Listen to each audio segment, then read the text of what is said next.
السلام علیکم دوستو، کیسے ہو آپ سب لوگ؟ امید کرتا ہوں خیریت سے ہوگے۔ 22 رجب یعنی کنڈے کی نیاز سے پہلے یہ بیان ضرور سنیں۔ مفتی سلمان اجہری صاحب نے کیا خوبصورت بیان کیا ہے۔ اگر بیان اچھا لگے تو ویڈیو کو لائک کریں، شیئر کریں، سبسکرائب کریں۔ رجب کے لیے ایسی فضیلت ہے، اللہ کے نبی صلی اللہ علیہ وسلم ارشاد فرماتے ہیں یہ رجب کے مہینے کی فضیلت ایسی ہے جیسے قرآن کی فضیلت دوسری کتابوں پر ہے۔ دوسری کتابوں میں جس طرح سے افضل قرآن ہے، اس طرح سے رجب المرجب تمام مہینوں میں افضل ہے، اور نبی کریم صلی اللہ تعالی علیہ وسلم اس میں عبادت کرنے کے لیے ترغیب دیا کرتے تھے۔ اس کو ترجیب بھی کہا جاتا ہے، اور خاص طور پر رجب کے متعلق بزرگان دین نے فرمایا یہ فصل بونے کا مہینہ ہے۔ کھیتی باڑی والے سمجھ سکتے ہیں کہ اس میں بھی 3 موسم آتے ہیں۔ پہلے بیج کی بوائی کا وقت آتا ہے، پھر اس کی سچائی کا وقت آتا ہے، پھر کٹائی کا وقت آتا ہے۔ تو رجب کا مہینہ یہ فصل بونے کا مہینہ ہے نیکیوں کے، اور شعبان کا مہینہ اسے پانی دینے کا ہے، اور رمضان کا مہینہ فصل کاٹنے کا مہینہ ہے۔ اور رجب کا مہینہ آتے ہی اللہ کے نبی صلی اللہ تعالی علیہ وسلم یہ دعا فرمایا کرتے تھے، اللہم بارک لنا فی رجب و شعبان و بلغنا رمضان۔ سب کو یہ دعا بھی کرنی چاہیے۔ حضور اکرم صلی اللہ تعالی علیہ وسلم یوں عرض کرتے کہ اے اللہ، رجب اور شعبان میں تو ہمیں برکت عطا کر اور ہماری زندگی کو رمضان تک پہنچا دے۔ اب رجب آپ نے دیکھ لیا ہے تو اب کثرت سے یہ دعا کرو کہ مولا اس زندگی کا رمضان ہم سے جانے نہ پائے، رمضان تک ہماری سانسوں کو پہنچا دے۔ یہ دعا کثرت سے ہر نماز کے بعد بھی ہونی چاہیے۔ رجب آتے ہی میرے عزیزوں یہ عبادتوں کا موسم شروع ہو چکا ہے، اور سب جانتے ہیں رجب کے بعد پھر ہمارے ہاں مسلسل ایسی شب بیداریاں اور عبادت کے موسم نظر آنے لگتے ہیں۔ پھر شعبان بھی، اس میں رجب میں بڑی رات آتی ہے، شب معراج، اور اس کے بعد شعبان میں شب برات، پھر اسی طرح رمضان کا موسم بن جاتا ہے۔ تو اب یہ موسم بنانے کا وقت آ چکا ہے۔ تو سب سے پہلی چیز یہ ہے کہ میرے عزیزوں، فصل کے بونے کے لیے کن چیزوں کی ضرورت ہوتی ہے، اس چیز کا خیال رکھیے۔ بیج اگر کھوٹا ڈالے ہو اور ویسی ہی فصل آنے کا انتظار کرو گے تو پھر نہیں ہوگا۔ بیج کو کھرا اور خالص ہونا چاہیے۔ جو نیکیاں کرنا چاہ رہے ہیں اس کو صاف ستھرے اچھے ماحول میں کیے جانے چاہیے۔ کھیتی باڑی کرنے والا جانتا ہے بیج تو وہ بو رہا ہے، زمین بھی اچھی ہے، ساری چیزیں، کئی چیزوں کی ضرورت ہوتی ہے۔ بیج بھی اچھا ہو، زمین بھی اچھا ہو، موسم بھی اچھا ہو، تب جا کر کے اس کی فصل نکلتی ہے۔ بیج اچھا تھا، زمین اچھی نہیں تو بھی فصل نہیں آتی۔ بیج بھی اچھا ہے، زمین بھی اچھا ہے، موسم صحیح نہیں ہے تب بھی فصل نہیں آتی۔ ابھی آپ کے پاس 3 چیزوں کا ہونا ضروری ہے، بیج اور زمین اور موسم۔ بیج جو ہے یہ نیکیاں ہیں، اور زمین تمہارا دل ہے، اس کا اتنا ہی پاک ہونا ضروری ہے۔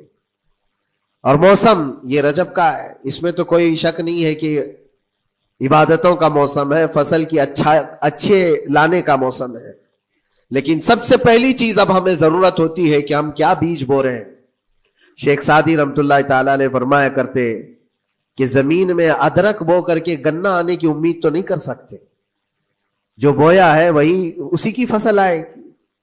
لوگ عمل خیر کرے تو اس کا نتیجہ بھی خیر آئے گا، اور برائیاں کریں اور پھر رمضان میں یہ انتظار کریں کہ میں نے جو بویا ہے اس کی فصل آئے، تو ایسا نہیں ہوتا۔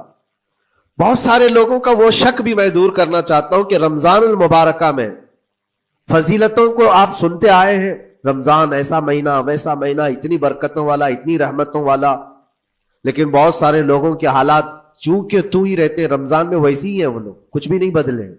تو اس میں رمضان کا قصور ہے کہ اس مہمان کا قصور ہے، اس انسان کا قصور ہے؟ وجہ یہ ہے کہ رمضان المبارکہ یقیناً اتنی برکتوں اور رحمتوں اور سعادتوں لے کر کے تو آتا ہے، لیکن تمہیں 2 مہینے پہلے سے کہا گیا تھا کہ فصل کے لیے تیاری کرو، تم نے بیج نہ بوئے، اپنی زمین کو صحیح کیا ہی نہیں، پھر رمضان میں جو بارش ہو رہی ہے اس کا فائدہ کیا ہے؟ روڈ پر 10 سال بھی بارش برسے وہاں پر کوئی فصل نہیں آئے گی، کیونکہ وہ زمین سخت ہے اور بیج بونے کے قابل بھی نہیں ہے۔ رمضان المبارکہ میں رحمتوں کی جھماجھم بارش تو ہوتی ہے، لیکن دل اگر سخت ہے گناہوں سے تو اس بارش کا کیا اثر ہوگا اس پر؟ اسی لیے دلوں کی نرمی یہاں سے شروع کریں، رجب المرجب سے۔ اس کی راتوں میں اللہ رب العزت کو پکارے، مناجات کریں، عبادتوں کے لیے کچھ دن تو خاص کر لیں۔ بہت دنیا میں ہم نے اپنے آپ کو ملوث کر رکھا ہے، کچھ راتیں اللہ رب العزت کی عبادت میں تو لگائیں۔ اللہ کے نبی صلی اللہ تعالی علیہ وسلم کی ایک حدیث ہے، جامع الاصول سے نقل کی ہوئی، رجب المرجب کے پہلے جمعے جو ہم لوگ ابھی گزر چکے، ابھی یعنی وہ رات تو گزر چکی، کل کی جو گزری ہوئی رات ہے رجب کی، یہ پہلی جمعہ کی شب تھی۔ اس کے متعلق روایت ہے کہ 12 رکعتیں جو مغرب کے بعد سے لے کر عشاء کے درمیان پڑھتا ہے، اللہ کریم اس کے تمام گناہوں کو معاف کرتا ہے اور اس سال اس کو پورے طور پر ناگہانی آفات سے محفوظ رکھتا ہے، اور شیطان کے اس پر قابو پانے سے بھی اس کو اللہ محفوظ رکھتا ہے۔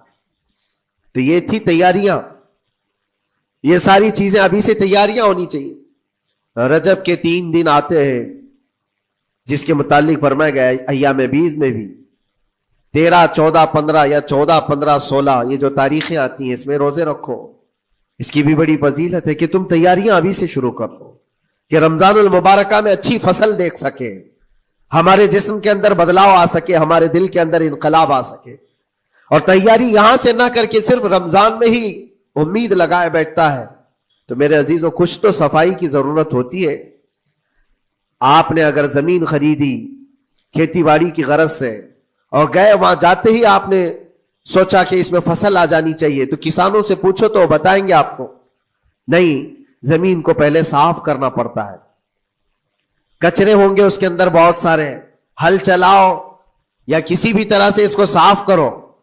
صاف کرنے کے بعد پھر یہ بھی کسان کہتا ہے کہ زمین کو تھوڑا ڈھیلا کر دو، بڑے بڑے ڈھیلے ہوں تو اس کو توڑ دو اور مٹی نرم ہو جائے، اور اس کے بعد پھر کسان کہتا ہے تھوڑا پانی بھی چھڑکاؤ کرو، گیلی ہو جائے، تب جا کر کے تم اس پر بیج بو۔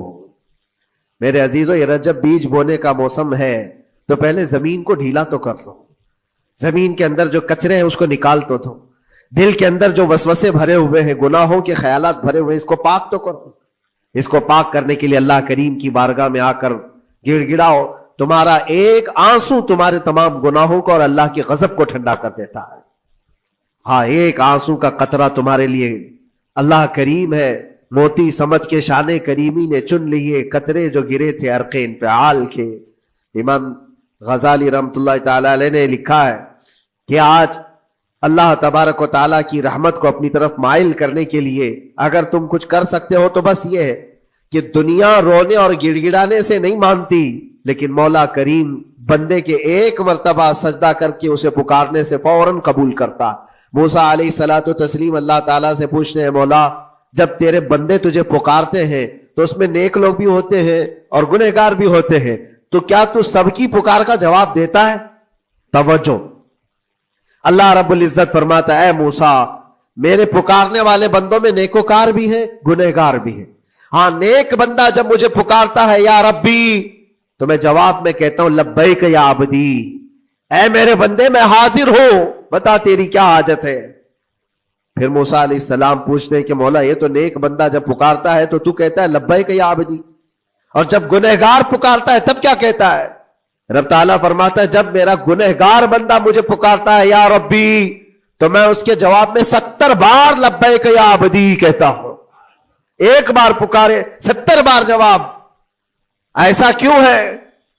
تو فرماتا ہے میرا رب نیکوکار کو اس کی نیکیوں پر بھروسہ ہے کہ اللہ معاف کرے، اور گنہگار کو صرف میری رحمت پر بھروسہ ہے۔ اس کے پاس ہے کچھ نہیں، اس کے آس پاس وہ نظر ڈالتا ہے میں نے کوئی ایسی نیکی رکھی نہیں ہے، صرف اللہ رب العزت کی رحمت ہے جو مجھے معاف کر سکتی ہے۔ وہ مجھ پر یقین کر کے پکارتا ہے، اس لیے اس کے سوال کا میں بار بار جواب دیتا ہوں۔ عزیزان گرامی وقار، اقبال نے سچ ہی کہا تھا ہم تو مائل بکرم ہے کوئی سائل ہی نہیں۔ یہ رب تبارک و تعالیٰ کی طرف سے کہ اللہ تبارک و تعالیٰ کرم پر کرم کرنے کے لیے موقع عنایت کرتا ہے، یا بندے کو آنے کا موقع ہی نہیں ہے، بندہ آنا نہیں چاہتا ہے۔ اس سے پہلے کہ تمہارے ساری چیزیں بند ہو جائیں، دروازے ختم ہو جائیں، اللہ رب العزت کی بارگاہ میں آؤ، اور اسے پکارو. یقیناً یہ تمام چیزیں تمہاری زندگی میں انقلاب لاتی ہیں, بہت بڑی تبدیلی لاتی ہے. عزیزان گرامی, پھر میں یہ عرض کرتا ہوں کہ رجب کے اس مہینے میں دل کو نرم کرنا بہت ضروری ہے. دلوں کی سختیاں آج گناہوں کی طرف مائل کرتی ہیں. ہمارا دل سخت ہے یا نرم ہے, اس کو پہچاننے کے کئی تھرمامیٹر دیے گئے ہمارے پاس. چیک کرو ہمارا دل کس پوزیشن میں ہے آج. امام غزالی فرماتے ہیں 3 علامتیں ایسی ہیں جس سے پتہ چل جاتا ہے انسان کا دل سخت ہے یا نرم ہے, بیمار ہے یا صحت یاب ہے. یہ ڈاکٹر لوگ اسکیننگ سے یا سونوگرافی سے نہیں بتا سکتے کہ تمہارے دل کی یہ کیفیت. کیسے اس کو اہل بصیرت سمجھ سکتے؟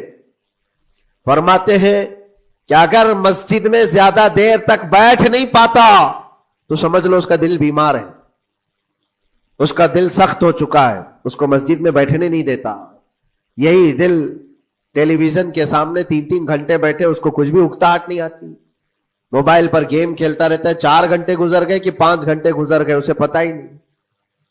آج ایک سروے کے مطابق ہر انسان جو موبائل چلاتا ہے اس میں 18 گھنٹے وہ بیزی ہے دن کے. کئی جگہوں پر ایسے حالات آئے 18 گھنٹے دن میں ہوتے ہی ہے 24 گھنٹے, جس میں 6 گھنٹے اگر آرام کے نکالے تو باقی پورے 18 گھنٹے کیسے انسان بیزی رہ سکتا ہے؟ اس میں کھانا بھی ہے, پینا بھی ہے, حاجتیں بھی ہیں. لیکن سروے کے مطابق یہ بھی بات آئی ہے کہ 18 گھنٹے کنزیوم کرتے ہیں. میرے عزیزوں, اس میں کوئی اکتاہٹ اور اس میں کوئی ملال نہیں آتا, بیزارگی نہیں آتی. اور اللہ کے گھر میں یہاں فرض سے نماز سے ابھی سلام پھیرا کیا کہ بھاگنے کی تمنا ہوتی ہے. کئی جگہوں پر تو ایسا ہے. اسی لیے اللہ کے نبی صلی اللہ تعالی علیہ وسلم کی ایک حدیث میں سناتا ہوں. ارشاد فرماتے 2 چیزیں کسی منافق کے اندر جمع نہیں ہو سکتی. 2 چیزیں منافق آدمی کے اندر آ ہی نہیں سکتی. وہ کیا چیزیں؟ حضور پاک صلی اللہ تعالی علیہ وسلم فرماتے ہیں اچھے اخلاق منافق کے اندر نہیں آتے, اور اللہ کی اور اس کے رسول کی ہر بات پر یقین یہ منافق کے اندر نہیں آ سکتے. اور منافق کی یہ علامتیں بتاتے بتاتے میرے نبی نے یہ فرمایا, دیکھنا کہ مسجد میں منافق سب سے اخیر میں آئے گا اور سب سے جلدی بھاگے گا. اس کا دل نہیں لگتا, دل سخت ہو چکا ہے. اور بازار میں سب سے پہلے جائے گا اور سب سے لاسٹ میں نکلے گا. بازار اس کے دل لگنے کی جگہ ہے, اس کے وہاں پر تفریح کی جگہ ہے. اور مومن کی علامت یہ فرمایا کہ مومن مسجد میں جلدی آتا ہے اور دیر سے جاتا ہے, اس کا دل لگا رہتا ہے. اور مومن بازار میں لوگوں کے شروعات میں نہیں, اپنی ضرورت کے مطابق گیا اور نکل آیا. اور فرماتے میرے آقا صلی اللہ علیہ وسلم روئے زمین پر سب سے اچھی جگہوں میں سے کوئی جگہ ہے تو اللہ کا گھر ہے, مسجد ہے. اور سب سے بری جگہوں کے متعلق فرمایا بازار ہے. اب یہاں پر دلوں کے متعلق میں عرض کر رہا ہوں کہ کس کا دل کس پوزیشن میں ہے, اسے آج خود آزما لینا چاہیے. دوسری علامت, امام غزالی فرماتے ہیں قرآن پاک کھولے گا وہ صفحہ 2 صفحہ سے زیادہ پڑھ نہیں پائے گا, بند کرنے کا دل کرے گا. یہ تو چھوڑو اٹھانے کے بعد پڑھنے نہ پڑھنے کی بات ہے, کچھ تو چھونا بھی نہیں چاہتے, اٹھاتے ہی نہیں. سال پورا ہو گیا تو قرآن پکڑتے نہیں, تو پھر دل کی کیفیت کیا ہو چکی ہوگی, دل کیسا مریض ہوگا. بعض لوگ ہم سے یہ کہتے بھی تھے کہ حضرت پڑھنا تو آتا نہیں, کیا کریں گے قرآن کا. کہا اٹھانا تو آتا ہے. میں نے ان سے پوچھا قرآن اٹھانا تو آتا ہے, جب قسم کھانے کی بات ہوتی ہے تو کیسے قرآن اٹھا لیتے ہو, سر پہ رکھ لیتے ہو. اسی طرح سے قرآن کو ہی اٹھا کر کے سینے سے لگا کر اللہ کی بارگاہ میں دعا کرو کہ مولا میرے دل کے دروازے کھول دے. اور قرآن کوئی سخت چیز نہیں ہے, اللہ وعدہ فرما رہا ہے ہم نے قرآن یاد کرنے کے لیے آسان بنایا ہے. کوئی یاد کرنے والا, وہ خود قرآن تمہارے دل میں اتر جائے گا. کوشش کرو. دل کی بیماری کی 2 علامتیں میں نے بتایا. اگر بیمار دل ہے تو زیادہ یہاں بیٹھ نہیں سکتا اور زیادہ دیر قرآن پڑھ نہیں پاتا. تیسری بات فرماتے ہیں کہ تیسری علامت یہ ہے کہ ہمارا دل اگر سخت ہو چکا ہے تو جیب میں پیسے ہوں گے لیکن کوئی مانگ رہا ہوگا اللہ کے نام پر, دینے کی طبیعت نہیں ہے, کہیں دینے کی طبیعت نہیں کرتی. اور یہ چیز ہاتھ اٹھانے کو تمہارا دل نہیں کرتا تو سمجھ جاؤ کہ دل بیمار ہے. اور دل کی بیماری لے کر کے اگر کوئی رجب میں سوچتا ہے کہ میں بیج بوؤں گا تو کیا فائدے کا؟ زمین سخت ہے، زمین سخت ہے، اور اس پر بارش بھی ہوگی تو کچھ فرق نہیں پڑتا، فصل نہیں آئے گی۔ دل کو نرم کرو۔ اور ایک علامت میں بتاؤں، اور ایک علامت کہ دل نرم ہے یا سخت ہے، اس کی ایک علامت یہ بھی ہے، اللہ کا جب ذکر کرے، جنت کا جب ذکر کرے، جہنم کے عذابات کا ذکر کرے، قبر کے معاملات کا ذکر کرے، حشر کے سوالات کا ذکر کرے، تو اس کی آنکھیں ڈبڈبا جائیں اور آنسو نکل آنے لگے، قرآن کی آیتیں سن کر کے اس کا دل ہلنے لگے اور آنسو آ گئے، تو سمجھ جاؤ کہ اس کا دل نرم ہے، ابھی اس کا دل بیمار نہیں ہوا، ابھی اس کا دل بیمار نہیں ہوا۔ لیکن یہاں تو پوزیشن الگ ہے، سچویشن الگ ہے، ہم تو پتہ نہیں کن کن چیزوں میں رو لیتے ہیں، لیکن اللہ کا کلام سنتے ہوئے کسی کے کان پر جوں بھی نہیں رینگتی۔ لوگ تو گانوں پر تھرکنے والے اور نغموں پر اچھل کود کرنے والے وجد کی بات کرتے ہیں، لیکن اللہ کا کلام پڑھنے پر کوئی کسی کو وجد کیوں نہیں آتا؟ یہ ایمان کی علامت ہے۔ قرآن میں اللہ نے فرمایا وَإِذَا تُلِيَتْ عَلَيْهِمْ آيَاتُهُ زَادَتْهُمْ ایمانا، جب اللہ کی آیتیں ان پر تلاوت کی جاتی ہے، مومنین پر، ان کا ایمان بڑھ جاتا ہے۔ کیا آپ امام کے پیچھے قرات سن کر کے اپنے دل میں ہلچل محسوس کرتے ہیں؟ سننے کی طبیعت کرتی ہے؟ بلکہ ادھر نماز پڑھ کر کے جانے کے بعد آدھے گھنٹے کے بعد پوچھے آج پہلی رکعت میں کیا پڑھا تھا، دوسری رکعت میں کیا پڑھا، آپ کو پتہ ہی نہیں رہتا، یاد ہی نہیں امام صاحب کیا پڑھ رہے تھے، میں تو دکان کا حساب کتاب کر رہا تھا، کیا خبر ہے کہ انہوں نے کیا پڑھا؟ تو قرآن کو توجہ سے پڑھے ہوتے تو تمہارے دل میں بھی وہ باتیں اثر کر رہی ہوتی۔ میرے عزیزوں، کتنے ایسے لوگ ہیں جو صرف اور صرف قرآن پاک کی تلاوت کی وجہ سے دلوں کو نرم کر دیا گیا ہے۔ میں اسی بات پر آج فوکس کر کے ختم کر دوں گا۔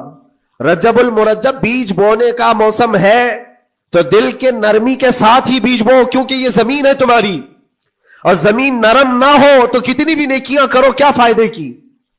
دل سخت ہے، گناہوں سے لبریز ہے، اور دل کو نرم کرنے کا علاج دو چیزیں بتائی گئی، کریں گے انشاءاللہ۔ دو چیزیں بڑی آسان ہیں، اگر دل کو نرم کرنا ہے تو دو چیزیں فرمائی گئی، کثرت سے قرآن پاک کی تلاوت کرو یا کثرت سے میرے نبی پر درود پاک پڑھا کرو۔ دو چیزیں کر کے دیکھو، تمہارا دل نرم ہو جائے گا۔ اور بھی دوسرے علاج بھی میرے آقا نے فرمایا۔ ایک صحابی آئے تھے، انہوں نے عرض کیا یا رسول اللہ صلی اللہ علیہ وسلم، لوگ آپ کے پیچھے نماز پڑھتے ہیں تو زاروں قطار رونے لگتے ہیں، جب آپ دعا کرتے ہیں تو وہ دھاڑے مار کر کے روتے ہیں، میں کبھی رو نہیں پاتا، میرا رونا نہیں آتا، میں بھی قرآن سنتا ہوں، میں بھی آپ کے پیچھے نماز پڑھتا ہوں۔ تو حضور پاک صلی اللہ علیہ وسلم نے فرمایا تمہارا دل سخت ہو گیا ہے، تمہارا دل سخت ہو گیا ہے۔ انہوں نے کہا کیا کروں، علاج کیا ہے اس کا؟ وہ مسیحا امت ہے میرے آقا، ہر ایک کا علاج جانتے ہیں، کس کو کون سا علاج دینا ہے۔ نبی پاک صلی اللہ تعالی علیہ وسلم فرماتے جاؤ کسی یتیم بچے کے سر پر ہاتھ پھیرو، اللہ تمہارا دل نرم کرے گا۔ ان کے لیے وہ علاج رکھا گیا تھا، جس کو جیسا علاج بتایا میرے آقا صلی اللہ علیہ وسلم نے، کسی یتیم کے سر پر ہاتھ پھیرو دل نرم ہوگا۔ لیکن دل کے نرم ہونے کے علاج اللہ کے نبی صلی اللہ علیہ وسلم کے شفا خانے میں ہے۔ آج سے آپ کثرت سے درود پاک پڑھو، پھر دیکھو آپ کے دل کے اندر انقلاب آتا ہے یا نہیں آتا۔ آپ کے چہرے کا نور بڑھ جائے گا، زبان کا اثر بڑھ جائے گا، عمل خیر کی طرف رغبت بڑھ جائے گی۔ کثرت سے جب بندہ حضور پاک صلی اللہ علیہ وسلم پر درود پڑھتا ہے، اس کی زبان سے جھوٹ نکل جاتا ہے، گالی اس کی زبان پر نہیں آ پاتی ہے، کیونکہ وہ پاک کرتا چلا جاتا ہے اپنی زبان کو اللہ کے نبی کا نام لے کر کے۔ میرے عزیزوں، اس میں دقت کیا ہے درود پاک کثرت سے پڑھنے میں؟ آپ جہاں چل رہے ہو، پھر رہے ہو، اٹھ رہے ہو، بیٹھ رہے ہو، انتظار میں ہو، سونے کے لیے جا رہے ہو، زبان ہی تو ہلانا ہے میرے نبی پاک صلی اللہ علیہ وسلم کی بارگاہ میں درود پڑھ کر کے۔ اور ضروری نہیں ہے کہ بہت لمبے لمبے درود پاک آپ کو یاد کرنے ہو، صلی اللہ علیہ وسلم بھی پڑھ لیا تو یہ درود پاک ہے، یہ درود پاک ہے۔ یا تو پھر الصلاۃ والسلام علیک یا رسول اللہ کہتا ہے تو یہ بھی درود پاک ہے، درود پاک ہے یہ۔ اور دل کو جب نرم ہو جائے گا تو انشاءاللہ العزیز آپ اس کے اثر بھی دیکھیں گے، اس کے اثر بھی دیکھیں۔ کیسے کیسے لوگوں کی بات میں کروں میرے عزیزوں، آپ کو پتا ہے تاریخ کے اوراق الٹ کر کے دیکھو۔ ایک صحابی حضرت نعیم وہ راستے پر گزر رہے تھے، دیکھا ایک کڑیل جوان مکہ کا جس کو سارے لوگ دیکھ کر پہلوان کہتے اور ڈرتے تھے، گھبراتے تھے. 27 سال کا کڑیل جوان ہے اور ہاتھ میں تلوار کھینچے ہوئے تیزی سے آ رہا ہے. یہ پہلوان کوئی اور نہیں، عمر ابن خطاب ہے. حضرت نعیم کہتے دیکھ کر کے میں گھبرا گیا، اتنی تیز اور ترار چال اور چمکتی ہوئی تلوار، کہاں کا ارادہ ہے؟ پوچھا حضرت نعیم نے کہاں جا رہے ہو؟ عمر ابن خطاب نے کہا محمد کا قتل کرنے جا رہا ہوں. معاذ اللہ رب العالمین. اس لیے کہ ایمان لائے ہوئے نہیں تھے. یہ دلوں کی سختیاں ہیں، یہ دلوں کا منجمد ہونا بتا رہا تھا کہ وہ نبی پاک صلی اللہ علیہ وسلم کے قتل کے لیے نکلے. حضرت نعیم نے صرف راستہ روکنے کے لیے ان سے کہا ان کا بعد میں قتل کرنا، پہلے تیری بہن اور بہنوی کا گھر بھی دیکھ لے، وہ بھی تو کلمہ پڑھ رہے ہیں، وہ بھی تو کلمہ پڑھ رہے اسی رسول کا. تو غصہ اور بڑھ گیا کہ میرے گھر میں یہ ہو چکا ہے، میں تو جس کا قتل کرنے جا رہا ہوں وہ میرے گھر تک آیا ہوا ہے. کہا پہلے میری بہن اور بہنوی کا کام تمام کرتا ہوں. اسی غرض سے وہ آئے تھے. اور جس وقت اپنے بہن کے گھر کے باہر کھڑے تھے، اتفاق ایسا کہ اندر سے قرآن کے پڑھنے کی آواز آ رہی تھی. ایک صحابی حضرت خباب، وہ قرآن پڑھا رہے تھے حضرت عمر کی بہن کو اور ان کے بہنوی کو. اور کیا بہترین انداز رہا ہوگا، جو رسول اللہ سے ڈائریکٹ سنے ہوئے لوگ تھے.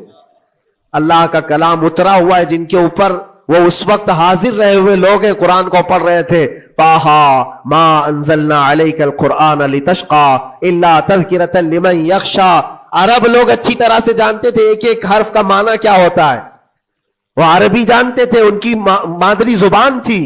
اور اس قرآن کے اندر جو مٹھاس تھی، عمر ابن خطاب کان لگا کر سنتے رہے، لیکن غصہ جو اندر سے تھا، دل کی جو سختی تھی، آئے تھے مارنے کے لیے.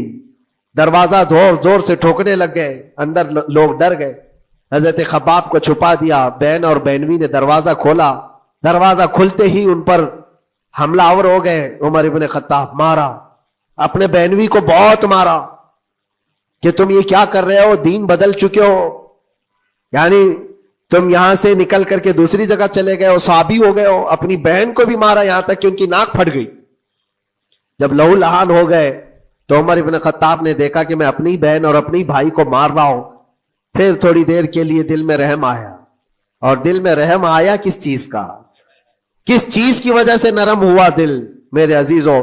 بھائی اپنے بہنوی کی اور اپنی بہن کی پٹائی کو دیکھ کر کے نہیں، ان کو دیکھا تھوڑی دیر کے بعد اور کہا چلو چھوڑو، جانے دو، جو ہوا سو ہوا. لیکن جو تم لوگ پڑھ رہے تھے میرے آنے کے وقت، مجھے دوبارہ پھر سے سنا تو وہ کیا کلام تھا، وہ کون سا کلام تھا؟ اتنا سننا تھا کہ بہن نے محسوس کر لیا کہ دل کی نرمی کا دروازہ کھل چکا ہے. یہ قرآن ہے جس نے دلوں کے دروازے کھولے ہیں، مکہ والوں کے قرآن ہے. دل کی نرمی کی طرف دروازہ کھل چکا ہے. تو عمر ابن خطاب سے کہا کہ تم غسل کر لو، تم پاک ہو جاؤ، ہم قرآن تمہیں سناتے ہیں. اور انہیں پاک کیا گیا. تو حضرت خباب جلدی سے باہر آئے، کہا میں سناتا ہوں.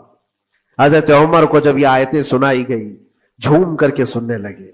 قرآن کی وہ آیتیں 16 یا 17 آیتیں ہی سن پائے تھے کہ ان کے جسم کے اندر راشا تاری ہوا، کپ کپی آئی. کہا کہ چلو محمد کے پاس صلی اللہ تعالی علیہ وسلم، مجھے لے کر کے چلو، میں ان سے بات کرنا چاہتا ہوں. میرے عزیزو، بھائی اور بہنوی اور بہن لے کر کے چلے. اور اس وقت حالات سخت تھے مکہ کے.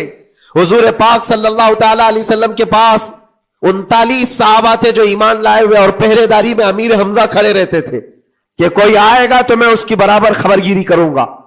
عمر ابن خطاب کو تلوار لٹکاتے ہوئے آتے دیکھا تو صحابہ گھبرا گئے. مکہ کا بڑا پہلوان ہے، اس کو بھڑکا کر کے لوگوں نے بھیج دیا ہوگا، اب کیا ہوگا؟ یہ پٹائی بہت بری طرح سے سب کی کرے گا، غریب صحابہ ہے، اور حضور پر ہاتھ نہ اٹھا دے. سب ڈرنے لگے. حضور پاک صلی اللہ علیہ وسلم سے آ کر کہنے لگے کہ یا رسول اللہ صلی اللہ علیہ وسلم، عمر آ رہا ہے اور ہاتھ میں تلوار ہے. اللہ کے نبی صلی اللہ علیہ وسلم نے فرمایا وہ میری گردن نہیں، اپنی گردن دینے آ رہا ہے. وہ میری گردن لینے نہیں، اپنی گردن دینے آ رہا ہے. وہ مخبر صادق صلی اللہ علیہ وسلم جانتے ہیں کون میرا غلام ہے اور کون منافق ہے. عمر ابن خطاب آئے تو حضور نے فرمایا راستہ دے دو. آتے ہی انہوں نے تلوار زمین پر پھینک دی. چہرے جمال جہاں آرا کو دیکھا. حضور پاک صلی اللہ تعالی علیہ وسلم سے پوچھا، پھر وہ آیتیں سنائے. اب سوچو میرے عزیزو، صحابی سے سننا. یہاں تو ہم قاری قرآن سے سنتے ہیں قرآن کی آیتیں 1400 سال کے بعد آج بھی قرآن کا وہ اثر لگتا ہے دل کے اوپر. یہ ان سے جو 1400 سال کے بعد جس قاری قرآن سے سنا وہ تو صحابہ سے سنے تھے, اور صحابہ سے بڑھ کر کے اللہ کے نبی سے جو قرآن سنا ہو, خود نبی پاک کی زبان اقدس سے. اور جب اللہ کے نبی صلی اللہ تعالی علیہ وسلم نے آیتیں تلاوت کی, عمر ابن خطاب کی آنکھوں سے آنسو شروع ہو گئے, زارو قطار رونے لگے, اور پھر پکار کر کہا اشہد ان لا الہ الا اللہ واشہد انک رسول اللہ. میں گواہی دیتا ہوں کہ اللہ کے سوا کوئی معبود نہیں, اور میں گواہی دیتا ہوں کہ آپ اللہ کے رسول ہیں. میرے عزیزو, عمر ابن خطاب رضی اللہ تعالیٰ عنہ کو اس طرف لانے والا, دل کو نرم کرنے والا یہ قرآن پاک اللہ کا کلام ہی تو ہے. آج گناہوں سے اس پر بہت ساری پرت جم گئی ہے. ہمارے دلوں کے حالات ایسے ہو گئے, قرآن اٹھاؤ دلوں کو نرم کر دے گا. اور رجب المرجب میں قرآن کو پڑھو گے زمین نرم ہو جائے گی, اور پھر اس کی برکتیں تم رمضان میں دیکھو گے. ایک دو نہیں ہزاروں ایسی ہیں. ایک ایسے مشہور ڈاکو, بغداد کے لوگ ڈرتے تھے, بغداد کے لوگ اتنا ڈرتے تھے کہ جو بھی قافلہ جائے گا لٹ جائے گا. فضیل بن عیاض, جو بھی قافلہ نکلتا تھا اس راستے سے لٹ جاتا تھا, کوئی بچ نہیں پاتا تھا. اور ایک قافلہ آ رہا تھا عرب سے اور مال تجارت لے کر بغداد کی طرف جا رہا تھا. تو قافلے والوں نے یہ مشورہ کیا کہ یہ جو قافلہ جا رہا ہے یہ اس راستے سے جا رہا ہے. فضیل بن عیاض ڈاکوؤں کا سردار وہاں رہتا ہے, بہت سارے ڈاکو اس کے ساتھ ہیں, وہ تو رہزن ہے, راستے پر روک کر کے مال لوٹ لیتے ہیں. تو قافلے میں ایک قاری قرآن تھے, انہوں نے کہا ٹھیک ہے اب راستے پر آ ہی چکے ہیں تو کیا کر سکتے ہیں, چلو بیٹھ کر کے نکلتے ہیں, میں قرآن کی تلاوت کرتا رہوں گا اونٹ پر بیٹھ کر کے, اللہ کریم اس برکت سے ہمارا راستہ آسان کر دے گا. قاری قرآن نے قرآن کی تلاوت شروع کر دی, اور جب وہ راستہ آیا جو فضیل بن عیاض کا تھا, فضیل بن عیاض ایسی ڈاکہ زنی اور ایسی رہزنی میں مشہور آدمی, جن کے آس پاس, جن کے ہاتھ کے نیچے 1000 سے زیادہ ڈاکو کام کرتے ہو. بغداد پورا ڈرتا تھا, پورے راستے وہاں پر کوئی بھی سلامت نہیں جا پاتا تھا. اس راستے پر ایک قاری قرآن جب آیا, میرے عزیزوں تلاوت کیا کر رہا تھا, سورۃ الحدید کی آیت تھی, الم یأن للذین آمنوا ان تخشع قلوبهم لذکر اللہ. وہ قرآن کی آیت ہے. اللہ کے کریم فرماتا ہے کیا ایمان والوں کے پاس ابھی وہ وقت نہیں آیا کہ اللہ کا ذکر سنتے ہی یا اللہ کا ذکر ہوتے ہی ان کا دل کانپنے لگ جائے, ان کا دل ہلنے لگ جائے. فضیل بن عیاض کے کانوں میں یہ آیت پڑھ رہی تھی, قاری قرآن بار بار اس آیت کو پڑھ رہا تھا. کیا وہ وقت ابھی ایمان والوں کے پاس نہیں آیا کہ وہ اللہ کے ذکر سے دہل جائیں؟ اتنا اثر کر گئی آیت, اتنا اثر کر گئی.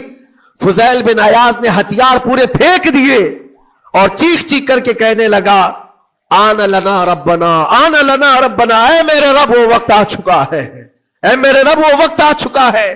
سارے ڈاکوؤں سے کہا سجدہ ریز ہو جاؤ, اس لیے کہ اللہ کا کلام ہمیں بلا رہا ہے. برسوں سے ڈاکہ زنی کرنے والے, برسوں سے راستے لوٹنے والے, قرآن کی ایک آیت نے دل بدل دیا, دل کے ایسا انقلاب آیا, سب کچھ چھوڑ دیا اور اس کے بعد نکلے. اللہ اکبر. جانتے ہو فضیل بن عیاض کون ہے؟ فضیل بن عیاض وہ ہے جن کا نام لیتی سرکار غوث پاک بھی ادب کیا کرتے تھے. فضیل بن عیاض, اللہ تبارک و تعالیٰ نے ولایت کا وہ مقام عطا کر دیا, بڑے بڑے اولیاء کرام ان کے پاس آنے لگے. اپنے زمانہ, جوانی کا زمانہ ڈاکہ زنی میں گزرا تھا, لیکن جب پھر وقت آیا توبہ کا اور دل کے بدلنے کا تو اللہ نے وہ مقام دیا, وہ مقام دیا. تاریخ میں آج بھی موجود ہے کئی سلسلے ایسے, سلسلے چشتیہ میں, اور کئی سلسلے ایسے جو فضیل بن عیاض سے ہو کر حضور پاک تک پہنچتے. فضیل بن عیاض ان کا نام ہے. اسی لیے میں کہتا ہوں میرے عزیزوں, قرآن پاک یہ دلوں کو نرم کرنے کا سب سے بڑا علاج ہے. زمین کو نرم کر دو اور اس کے بعد پھر بیج بو. دیکھو اسی لیے اقبال نے کہا تھا ذرا نم ہو تو بڑی زرخیز ہے یہ مٹی ساقی. یعنی یہ زمین تھوڑی سی نرم ہو جائے تو اس میں تو سونا چاندی یہ اگل سکتی ہے. تمہارے پاس ایمان کی دولت ہے, اللہ کریم کی ذات پر یقین ہے, حضور پاک صلی اللہ تعالی علیہ وسلم کی محبت ہے, سب چیزیں تمہارے پاس ہے. تھوڑا دل کو نرم کرنے کی ضرورت ہے. گناہوں سے باز آ جاؤ، اللہ کریم کی بارگاہ میں گڑ گڑاؤ اور قرآن پاک اٹھا لو ایک مرتبہ، اور پڑھ نہیں پاتے تو انگلیاں تو پھیرو۔ قرآن پر دیکھنا بھی تو عبادت ہے، اس پر نظر جمانا بھی عبادت ہے۔ اللہ کا کلام سمجھ کر کے تم نے اٹھایا ہے تو جانتے ہو قرآن عظیم کل قیامت کے دن جس کی شفاعت کے لیے کھڑا ہو گیا، میرے آقا فرماتے پھر اس کو جہنم میں کوئی چیز نہیں لے جا سکے گی۔ جس کو قرآن اور رمضان سفارش کر دے پھر اس کو جہنم میں دوسری کوئی چیز نہیں لے جائے گی، اور جس کے خلاف کھڑے ہو گئے پھر اس کو جنت میں کوئی چیز نہیں لے جائے گی۔